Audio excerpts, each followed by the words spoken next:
Hey guys, welcome to the No Notice live stream here. Breaking news. Just wanted to cover the facts and then have a chat with anybody who is assembled here on a Saturday night here on the East Coast at about 9:05, 21:05 Eastern Daylight Time. Thanks for joining me. So, a little while ago, President Trump tweeted the following or posted on Truth Social. We have completed our very successful attack on 3 nuclear sites in Iran, including Fordow, Natanz, and Esfahan. All planes are now outside of Iran airspace.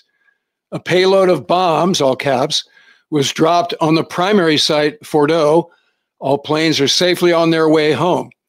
Congratulations to our great American warriors. There is not another military in the world that could have done this. Again, all caps. Now is the time for peace. And we'll talk about what that might mean in terms of U.S. involvement, because naturally the question everybody is asking now is, have we now joined the war with Israel against Iran? Thank you for your attention to this matter.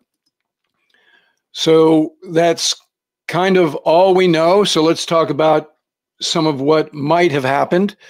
And a lot of this is building on the conversation or the episode that I did yesterday, which assumes that the weapon for the job was the massive ordnance penetrator, the GBU-57 with a 30,000-pound payload.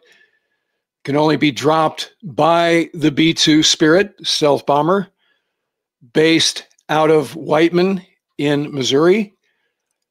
As we discussed, they had been staged in Diego Garcia, or 4 to 6 of them had been staged at the island of Diego Garcia as part of the Operation Rough Rider campaign, which was the campaign against the Houthis, headed by the USS Harry S. Truman and the USS Carl Vinson.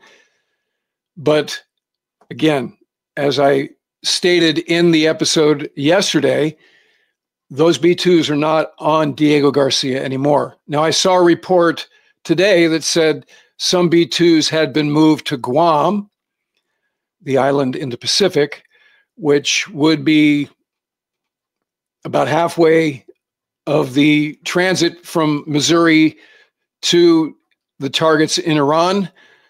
But I do not know for a fact if that's where the B-2s that were involved in these strikes came from. The president mentioned 3 sites: Esfahan, Natanz, and Fordow. Again, stating that the main target was Fordow. So parsing this out, I don't know if that means that the GBU-57s were only used on Fordow and not the other 2 sites. There's been a lot of discussion in media over the last 48 hours regarding Fordow. Here's what Fordow looks like. So we don't know if the target points of impact were ventilation shafts, front doors, any of the other things annotated here, tunnel entrances. We don't know. But this is, as has been bandied about, a challenging target set. And there were some critics who said that the GBU-57, for all of its might, could not reach deep enough to disable that particular site. So we'll see. We'll see if the BDA emerges in the days to come. So as a reminder, a couple of days ago, Trump said the following from the Oval Office. Ideas as to what to do, but I haven't made a final. I like to make the final decision 1 second before it's due, because things change. I mean, especially with war, things change with war. It can go from one extreme to the other. Audio. But you remember he said he's going to strike when he wants to strike, and that could be at the last second. And then on the fact that there's a Press Secretary Leavitt mentioned that that may or may not take place with Iran that in the near was future. Going to be a 2-week decision matrix. Whether or not to go. And so it turns out that next 2 weeks means basically 24 hours. So that's kind of what we know so far. What we don't know is, were there any other airplanes involved in the strike package? You know, we had talked about the conga line of C-17s and tankers and F-15s and other aircraft that had made their way into theater over the last 5 days or so. So we don't know what the composition of the strike package was. Was it just 3 B-2s, alone and unafraid, taking advantage of the local air superiority that the Israelis have created over Iran over the last few days? Or was it a full-up strike package? Did we launch TLAM for suppression? Were there fighter escorts? Were there F-35s involved? We don't know. So let's talk about some of the questions you guys might have here.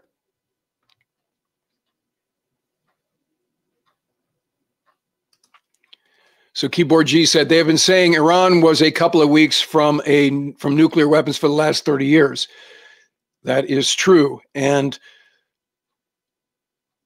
Prime Minister Netanyahu himself had said that in congressional testimony in the United States for years, starting with the invasion of Iraq back in 2003. So yes, that is true.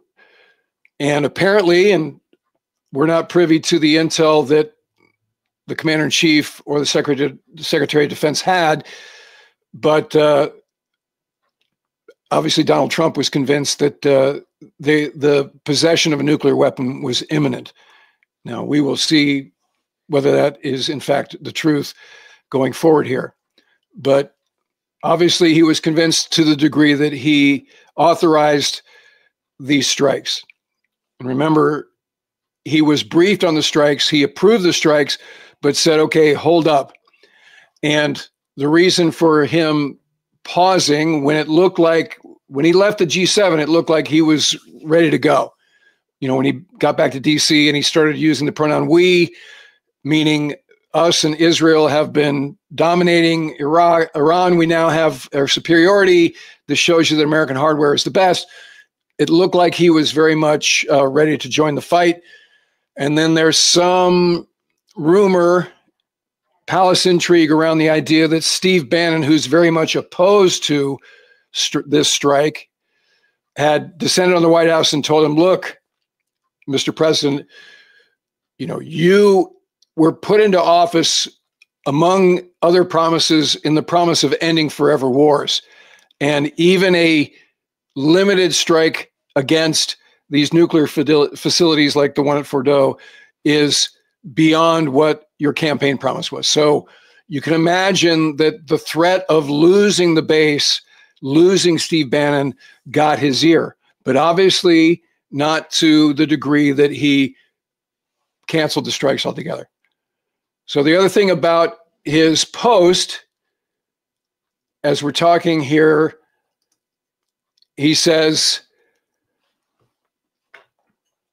now is the time for peace.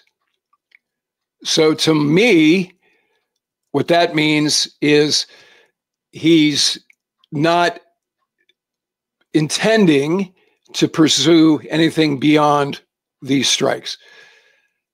And again, Prime Minister Netanyahu had asked that we do this kind of coup de grace because they don't have the means in their Air Force or other military strike capability to do this deep penetration mission.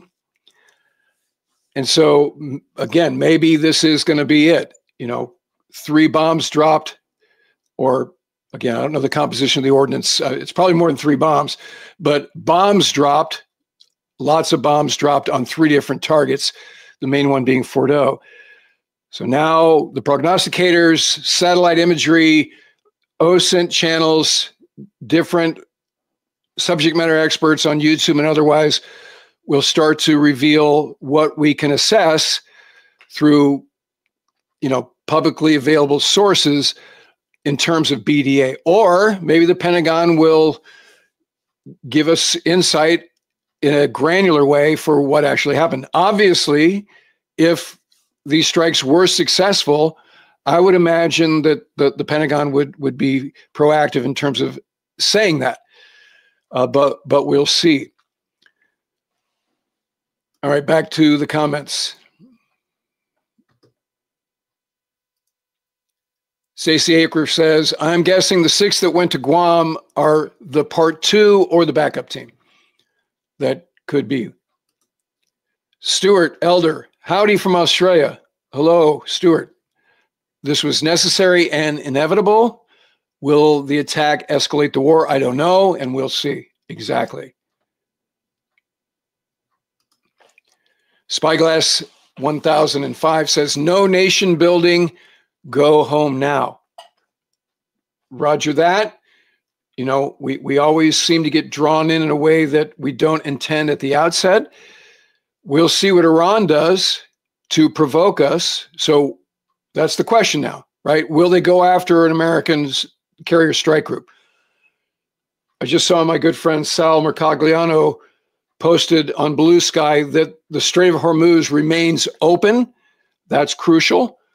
But will it stay open over the next 24, 48 hours? The Iranians can create mayhem either directly or through their proxies, even to the degree that the proxies, and by that I mean Hezbollah, Hamas, and the Houthis, have been kneecapped in recent months. And we've covered that in great detail in episodes over the last few months. So Waya2 and account says policy via social media. That's kind of the way it's been. That's what this president likes to do. And I think his supporters would argue that it's very effective. Chris 03121957, not a bot, said, heard the B-2s hit Fordo and the other sites were targeted with Tomahawk cruise missiles fired from submarines. Okay, I think that's good gouge, Chris. That would make sense to me. But again, all I know, and please jump into the chat if you are seeing things on either broadcast news or social media. I've got my phone on here. In fact, my good friend Sakamar just sent me an image that shows something being hit. I don't know if you guys can see this. So that is heavy water nuclear plant at Iraq 2 days ago. Okay, so that's not part of this strike. Again, this information, this is completely raw live stream here. So again, I'm looking at my news feed and reporting as the information comes in. Again, if you guys see some facts that I have not mentioned, please let me know. So Super Creech repeats what Chris just said. Tomahawks from subs hit the rest. That would be a smart way to go. Budge Blackledge says, any word on the defense posture for CENTCOM in theater? Well, I imagine it's pretty high, right? I'm sure it's OPCON 1. I wouldn't think that the ships at sea are at general quarters, but they're certainly on the step. But they've been, at the ready since basically right after October 7th, a year and a half ago, right? So Navy's ready. Now, you can imagine that the forward operating bases in the outposts, Syria, Iraq, Qatar, are all on high alert as well.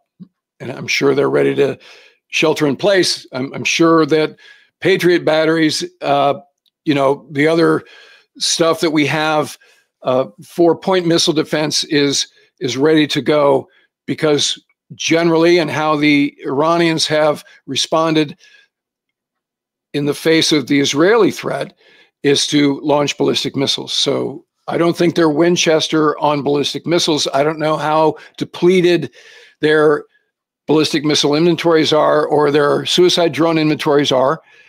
But I'm sure they still have some at the ready.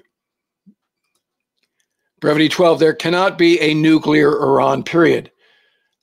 I feel the same way, and I think that obviously is how the president felt. That's how Benjamin Netanyahu felt. I think that's basically been America's stance since Carter. Now how we've executed against that outcome has varied, and arguably it's been ineffective under some administrations, and maybe it's been counter-effective in other administrations. Right now, the tension between the Director of National Intelligence, Tulsi Gabbard, and the president is based on her testimony that she said that they were not pursuing a nuclear weapon. But you saw Trump in a couple of different stand-ups say, I don't care, basically what she says. So we are not privy to what the president heard, how he's been briefed, and what any lingering tension may be between he and Secretary Gabbard. But we'll see how that plays out as well. Jackson Road says, apparently 6 bunker busters were dropped on Fordo alone. Okay. Again, we're just kind of dealing in I don't want to call it rumor, but if you can source your statements, that would be cool as well. BP26P says, this has been the quickest 2 weeks of my life. Roger that. Now, again, the president did not state that he wouldn't do it in 24 hours. And maybe that was part of his diversionary tactic, where he's like, okay, I'm just going to chill. That simmers down the Ayatollah and the foreign minister and the defense minister in Iran. They're like, okay, they're not going to do anything. And meanwhile, he told Hegseth, okay, tomorrow at whatever time it was, TOT, it was about what, 1930, 2000 local, our time. So, we don't know. And it could have been part of the execution strategy was, we'll do a diversion where I'm going to go, I don't know, 2 weeks, who knows? But really what he meant was, I've already given the go, right? So thanks for the super chat. Appreciate that from Rodney. Good stuff. Appreciate it. I appreciate all the support you guys give me each and every day.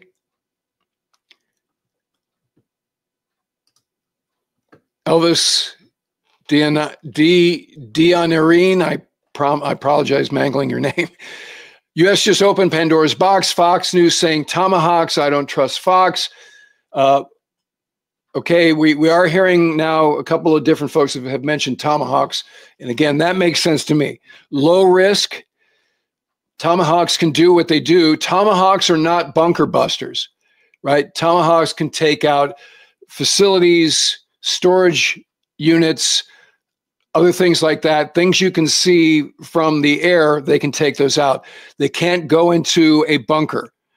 They have some ability to penetrate, and you can do fusing that's delayed, so they can go through, hardened whatever to a limited degree, but they can't get 200 feet down like a GBU-57 can. So I think what we're seeing here is, and what's kind of coalescing, is Fordo is where they use the GBU-57s, makes sense, and then these other 2 sites were probably hit with Tomahawk T-LAMs. So that does make makes sense.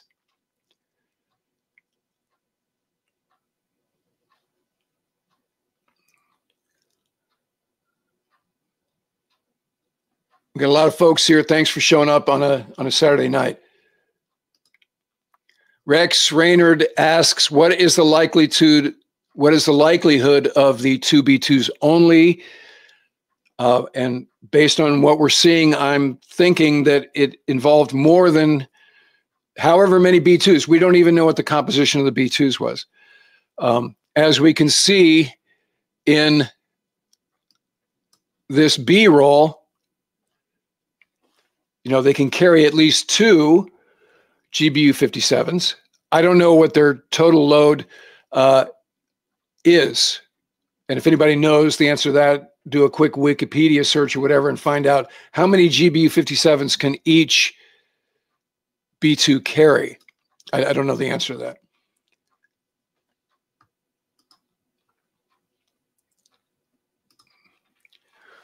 Right, Sublet says, thank you for covering this, Ward. As a Cold War sailor, I take such action with grave concern. I pray there is not a pushback from other near-peer powers. So you raise a great issue there, right?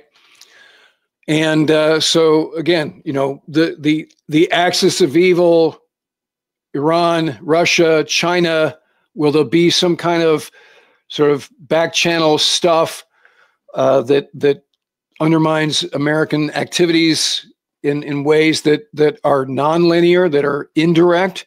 I think we can count on that for sure.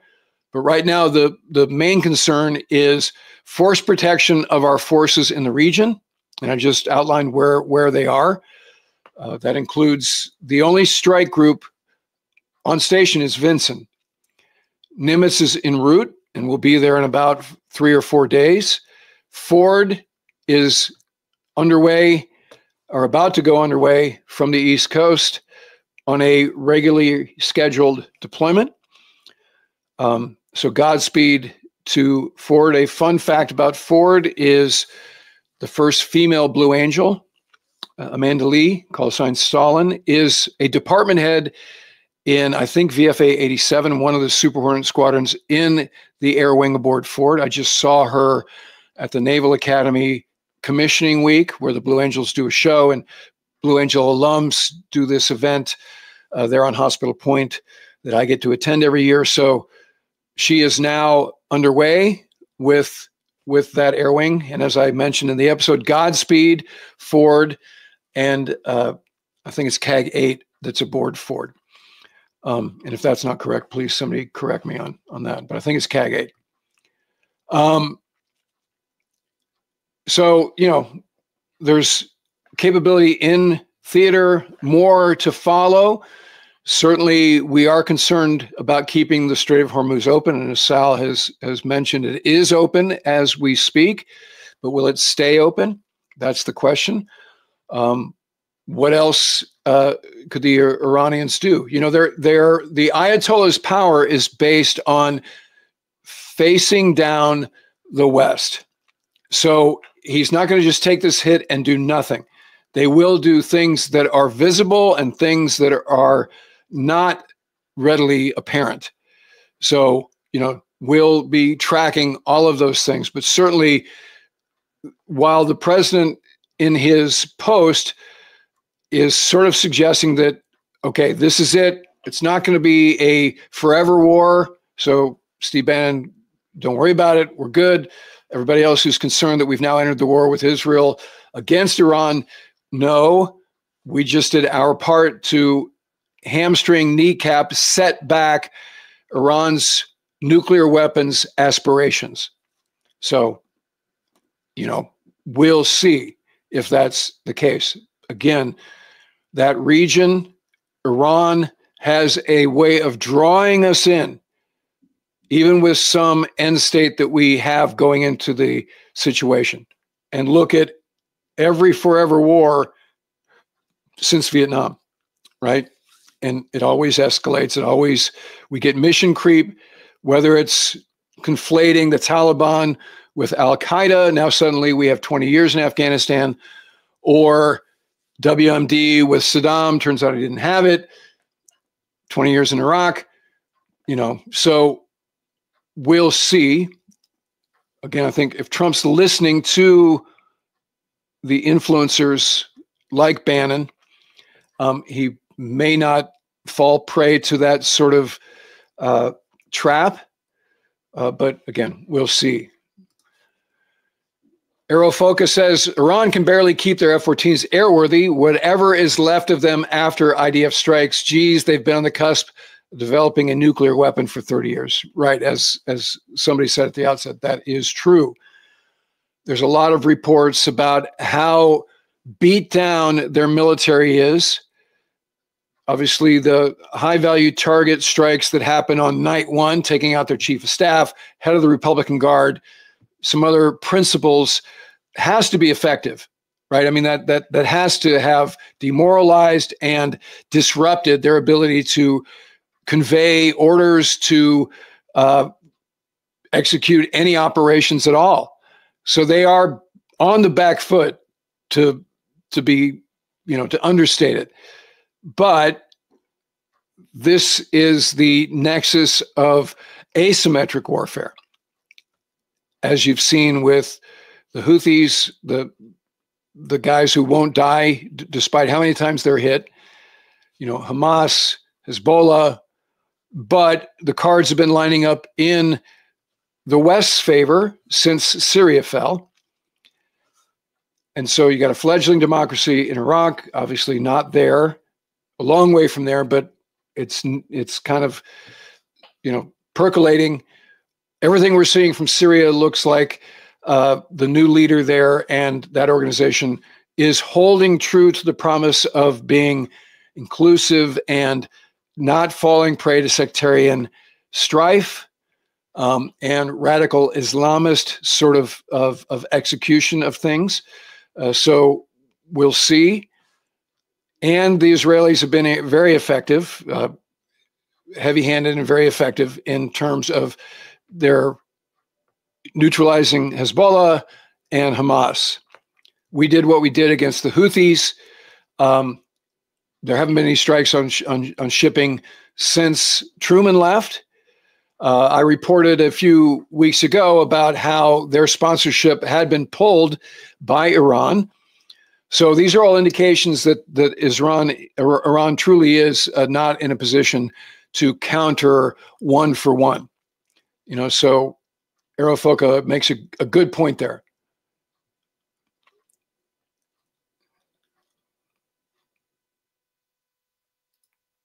Scout 75 says 72 hours before we know some of the facts of today. Hang on, more is always to come.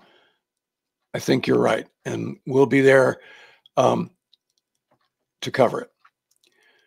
Michael Meehan, still more questions than answers at this point. Roger, thanks for sharing what information you have when you can, Mooch.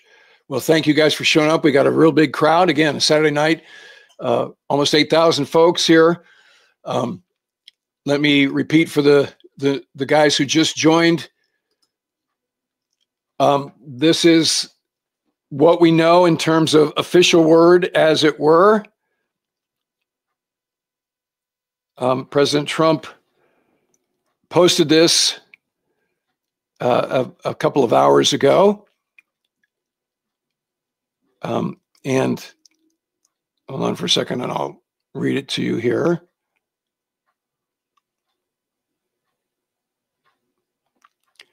We have completed our very successful attack on 3 nuclear sites in Iran, including Fordo, Natanz, and Esfahan.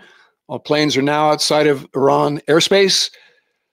A full payload of all caps bombs was dropped on the primary site, Fordo. So as we're surmising based on rumors, let's call it, Fordo was hit by B-2s carrying GBU-57s. That's our collective guess at this point. The composition, meaning how many B-2s carrying how many GBU-57s, we don't know. What the DIMPs were, what the targets were, we don't know. But let's imagine that that target was hit by the MOPS.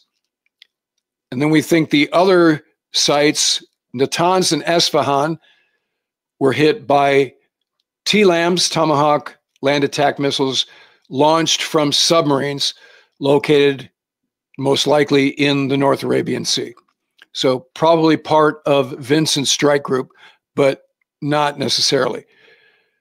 So all planes are safely on their way home. Congratulations to our great American warriors. There is not another military in the world that could have done this. Now is the time for peace, all caps. Again, this is what we're saying in terms of we strongly believe that the president's intent at this point, and as everybody's saying, we will see in the next 72 hours, let's say, is these were the surgical strikes that we're going to do, and that's it. Not going to put boots on the ground. We're not going to do follow-on sorties. This is it. But that's a guess based on this post. And then salutations, thank you for your attention to this matter.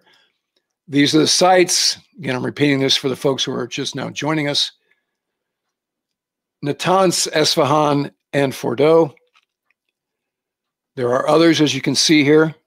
Iraq, which you saw the footage that my bud Sakumar sent me on, just texted to me, and Bushehr, which is an air base on the coast there. It was always a huge threat when we were operating in Carrier Box 4 in the Gulf.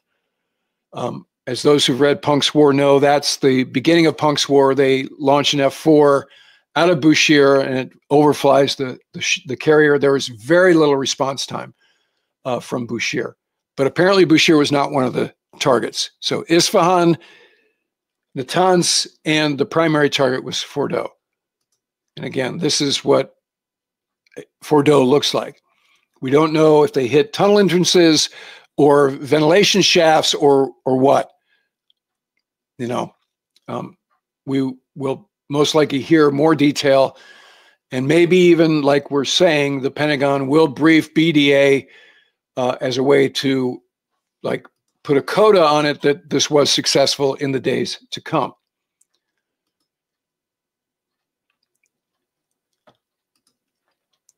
W. McMaster says, seems like their current intelligence in Iran was pretty top-notch, considering the number of top leadership destroyed in a short amount of time and air defenses obliterated. So there means Israel, Roger. And obviously we have primo intel sharing between us and Israel. So this is where President Trump was using the pronoun we, when he's talking about we now own the skies over Iran. And if I was an Israeli Air Force guy, I'd go, who's we, Kemosabe?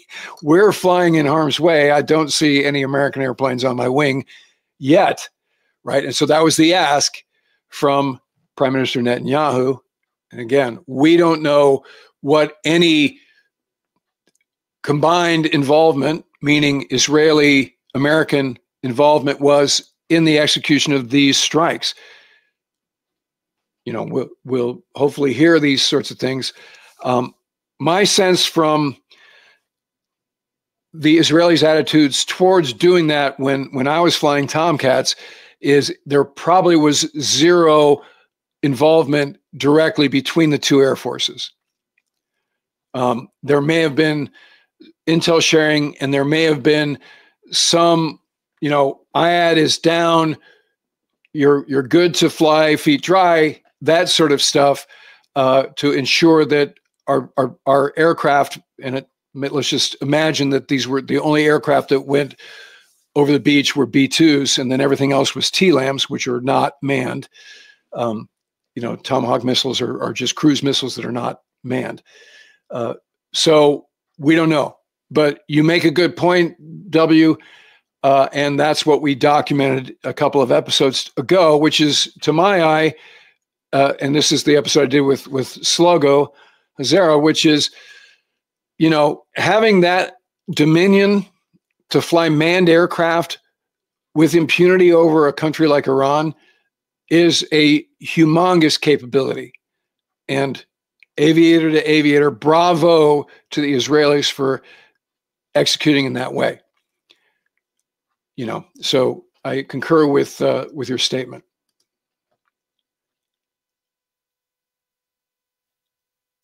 And Colin says, WMDs again, LOL. Well, I think you can argue whether or not, or how close they were to a nuclear capability, right? That's the variable that we don't know. And it has become the stuff, as a couple of folks have commented, they've been on the cusp of imminent nuclear weapons capability for 30 years. Yes. So you can be a bit, cynical about this imminent threat kind of thing.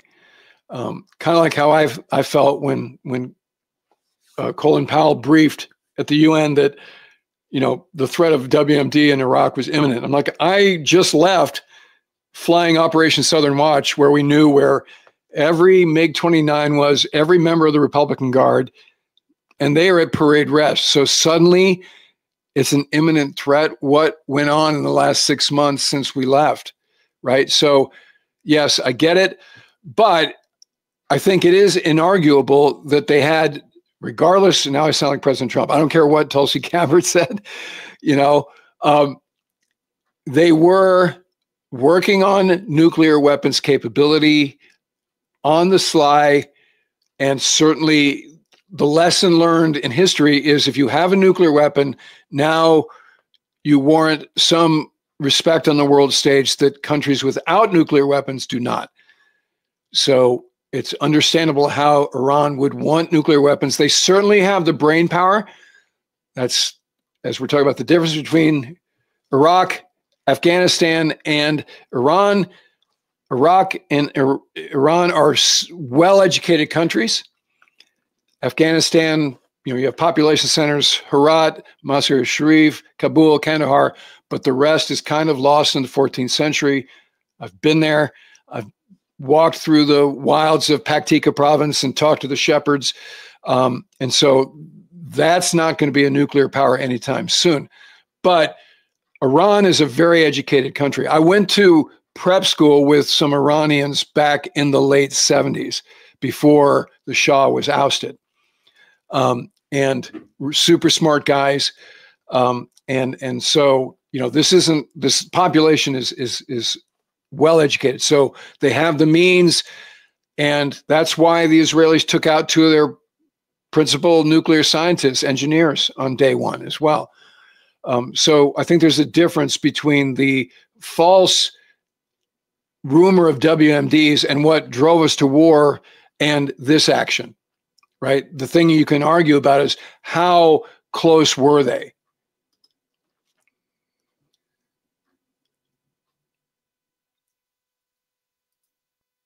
Lonely U.S. Monk said we should be tired of being Netanyahu's junkyard dog. There are a lot of folks who are feeling that way. So what I'll say is, I've been all over the region. Spent a lot of time in Israel during my time in the Navy. And that's a great nation, a tech power, a trading partner on the world stage, a very productive nation, and surrounded by arguably nations that aren't as much that way. So Iran has the right to exist and the right to defend itself. I'm sorry, Israel has the right to exist and the right to defend itself. Now, to what degree, this is the question about what's going on in Gaza. Is that genocide and not just a correction for what happened on October 7th? I won't talk about that here. And are we getting drawn into a war that isn't ours? So we'll see. So maybe that's where the Netanyahu's junkyard dog piece comes in. But it is in our interest as well to ensure that Iran is not a nuclear power. Let's remind everybody that Iran is responsible for the deaths of thousands of American service members in particularly Iraq during that war. All of the IEDs, all of what the insurgency was funded and armed by was Iran, not to mention what the Houthis have done more recently. So, there's a lot of blood on the Ayatollah's hands. There's a lot of American blood on the Ayatollah's hands, and that's not through the filter of Israel. So, this is American justice as well. Now, should we get drawn into a war? No. And apparently by the president's post, we're not, but we will see. So Rob Lockhart, if not for Israel-U.S. computer hacks, Iran would already have the bomb. That and Israeli strikes on their facilities over the years. But yes, for sure, right? Scott Joseph, promises made, promises kept. Okay. So I guess you're talking about in terms of assisting Israel in a surgical way, the coup de grace, and then getting out, not getting into a forever war, right? Is that what you mean, Scott? I assume that's what you mean. Gregor Hinckley says BDA is going to be really hard. Okay. Maybe, maybe not. So we'll see. You could be right. Chris, I did not vote for this. And I think others feel the very same way. Like Wilhelm Heinzling says this is BS, no more wars.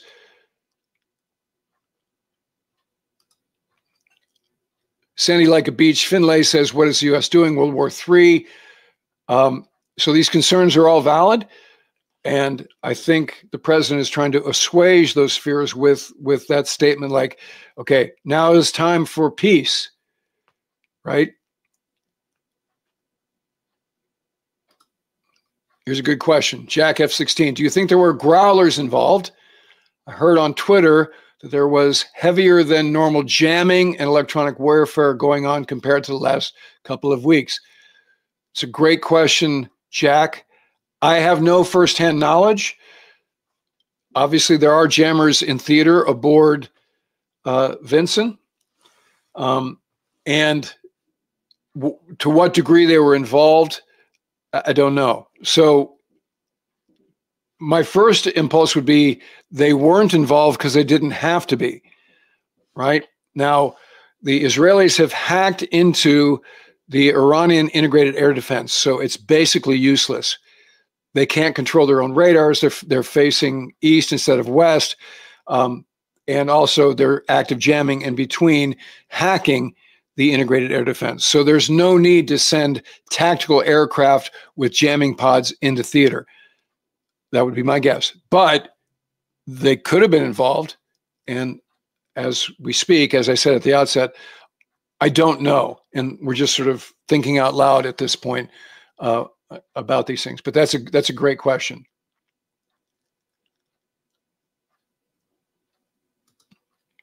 Scott Watros says, of course, the pause is to create uncertainty around the exact timing. If I think what you mean is the statement of 2 weeks was, as I said, perhaps that was just to have the Iranians calm down and sit down and let their guard down. You know, and again, that if that's the case, that's pretty brilliant execution, right? Dark Brother says, are we at war with Iran now? Or does war have to be declared by the president or Congress? Does the Iranian government have to declare war with the USA after this bombing, or is war automatic? I think in terms, there are two ways to answer that question, Dark Brother. Technically, we have not declared war against Iran, right? And that is something that either the president or Congress has to do. And I think the president has to go to Congress and get their approval to declare war. You know, there's a War Powers Act, which gives the president 100 days to execute a strike as he sees fit. And then after that, he has to get congressional approval to continue a war. But as we've seen since, you know, I mean, what's the last declared war we've had? Was Desert Storm a declared war? I can't remember off the top of my head, but we've had a lot of contingency ops that sort of had mission creep and never actually had war declared. Remember, the war in Vietnam was never declared. And so it's unclear what the limits to the War Powers Act are, besides what it says on paper. So I think the technical answer is we're not at war with Iran. Now, Iran could declare war on the United States unilaterally, and we'll see if they do. And then what would be our response if they declare war on the United States? Again, this is how we could get drawn in a way that we don't intend at the outset, right? I mean, President Trump's probably sitting back going, okay, he's on the bat phone to Netanyahu, like, okay, man, I did our thing. Now, we'll keep supporting you with point missile defense, and we'll, if you need our tanker support, let us know. But otherwise, you can keep doing what you do, and we're not going to be directly involved anymore. We did what you asked, which is go after this deep bunker, and that's it, right? That's how I imagine that conversation would go. But if Iran starts striking American or attacking successfully or otherwise American ships, or doing things that affect global trade, like shutting down the Straits of Hormuz, and jacking up the cost of oil or whatever else they have at their power. Now, remember, our oil doesn't come from that region, or a small percentage of our oil comes from that region. So this isn't going to affect us. Actually, it'll affect China, which maybe is good for us. But there are ways where the Iranians can disrupt the global economy, and certainly can destabilize global security in asymmetric ways through its proxies or directly through their agents. So if they do those things, what's our reaction? Because at the outset, we're like, okay, we laid this knockout blow. What if the other guy doesn't fall down? What if he's like, just shakes it off and comes back at you? Or you're like, no, the match is over. The bout is over. Like, no, it's not. We'll see, right? I mean, if history is your guide, we're not real good at doing nice, tidy actions, tie it in a bow, and then move on. The last time we did that was Bush 41 with Desert Storm, right? Weinberger doctrine was do not start a war without the end state in mind, stated, meaning Desert Storm, the end state was get the Iraqis out of Kuwait. We did that. We did not keep the tanks rolling to Baghdad, in 91.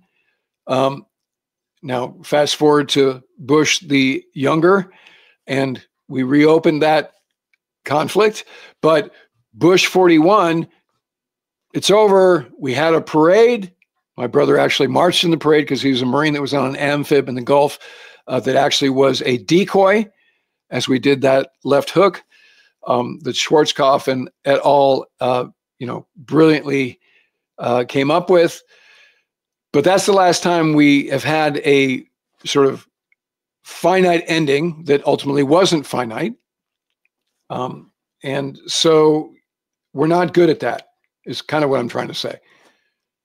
But that you ask, those are great questions.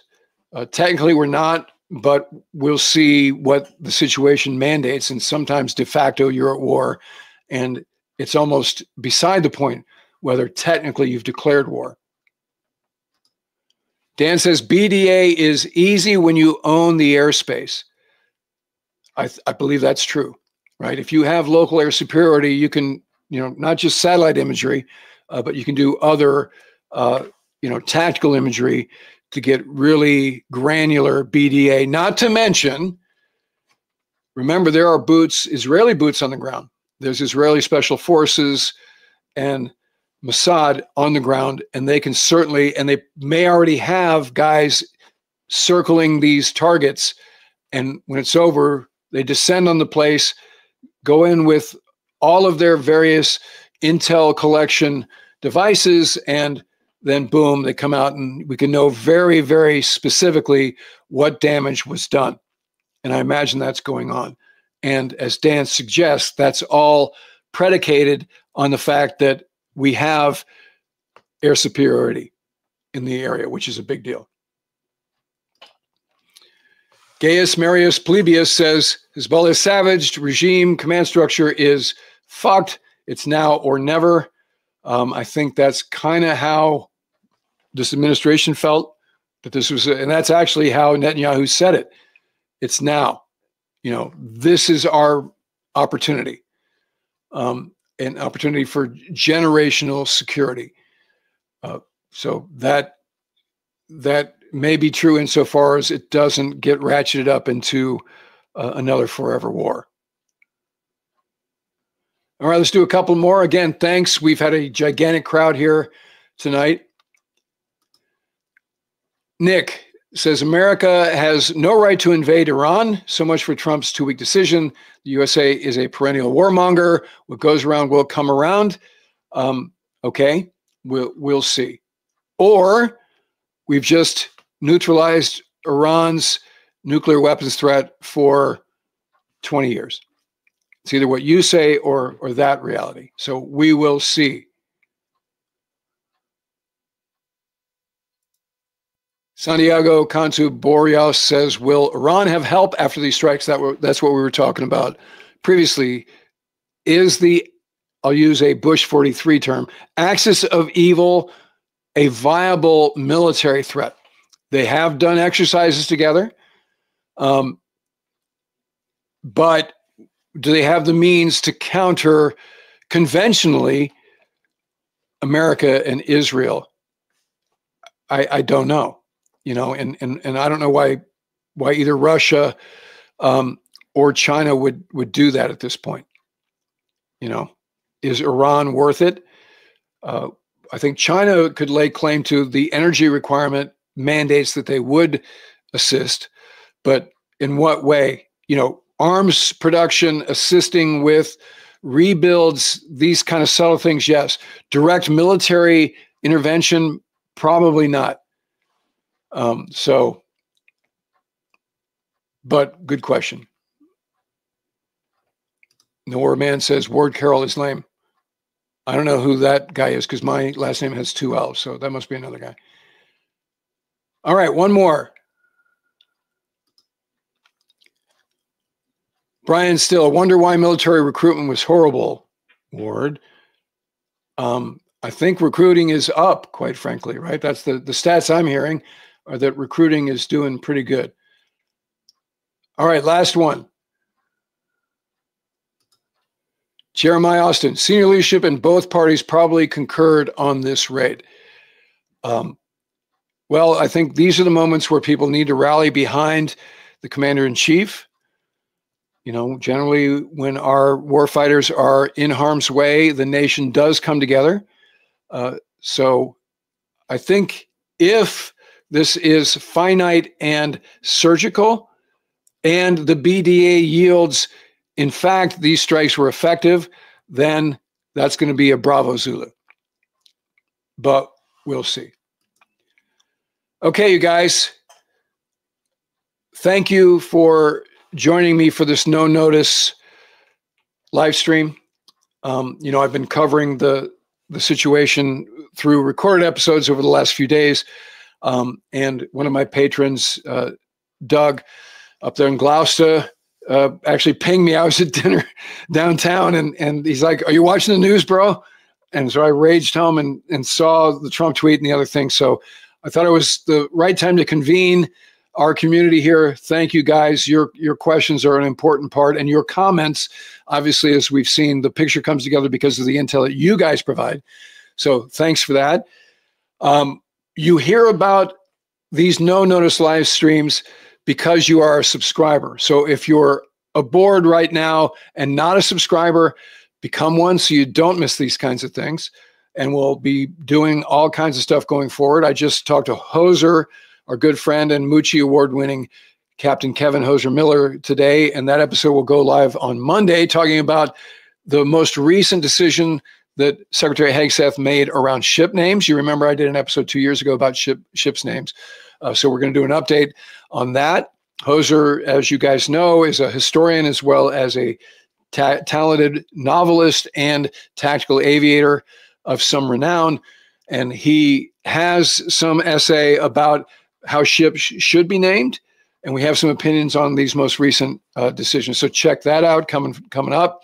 But we'll obviously be covering this situation like we did tonight and otherwise going forward. So stay tuned for those things. But again, thank you guys for showing up tonight and your comments. As always, this will be a regular episode on the channel once we hang up. So you can come back and check out the comments, your comments, and you can add comments in the normal block once it's a real episode. So, check that out as well. And the last pitch, Punk's Force is on the streets. I'll put information in the episode description about how you can get it both at Amazon, Kindle, audiobook, regular hardback book, or if you get it from the Naval Institute Press and use the discount code PUNK40, PUNK40, you can get 40% off. So thank you for the support. The book is selling well. I appreciate all the comments that folks have put on Goodreads and Amazon. And so if you've read it and you haven't commented, please do so. I really do appreciate hearing from you guys what you think. Again, thanks for the support in general. All right. Look forward to talking to you guys again very soon.